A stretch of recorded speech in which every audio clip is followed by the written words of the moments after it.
ময়নাগুড়ি কৃষক বাজারের বগলত একটা অজগর সাপ উদ্ধারের ঘটনায় আউকাশাং ছড়ি পড়িল দেওবার।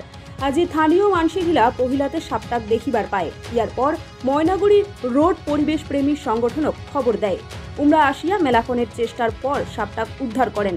জানা গেছে প্রায় 15 ফুট লম্বা ওই সাপটা বার্মিজ প্রজাতির। এটা উদ্ধার করে লাটাগুড়ি প্রাকৃতিক পর্যবেক্ষণ কেন্দ্রত পেঠানো হবে বলে জানাইছেন ময়নাগুড়ি রোড পরিবেশ প্রেমী সংগঠনের সম্পাদক নন্দু কুমার রায়।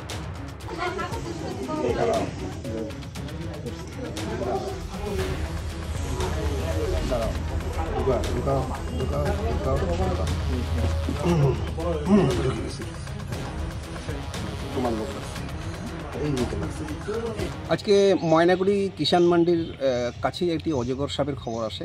তো সেখানকার স্থানীয়রা প্রথমে সাপটিকে দেখতে পায় এবং সেখান থেকে আমাদের কাছে খবর আসে। আমরা সেই দ্রুত ঘটনাস্থলে যাই এবং প্রায় 1 ঘন্টার চেষ্টায় সাপটিকে উদ্ধার করা হয়। মানে সাপটা এমন জায়গায় ছিল, সেখান থেকে মানে জলাশয় ছিল এবং ড্রেন ছিল, সেখান থেকে রিকভারি করতে আমাদের একটু হিমশিম খেতে হয়। তো সুস্থভাবে আমরা সাপটিকে উদ্ধার করি। এটা বার্মিজ প্রজাতির পাইথন। এটা সাধারণত অনুমানিক 14 থেকে 15 ফিট হবে। হ্যাঁ, এটা এখন আমরা এনএসিতে দিয়ে দিব, ওখান থেকে তারা গরুমারা জঙ্গলে ছেড়ে দেবেন। আমরা পিপিএস ময়নাগুড়ি।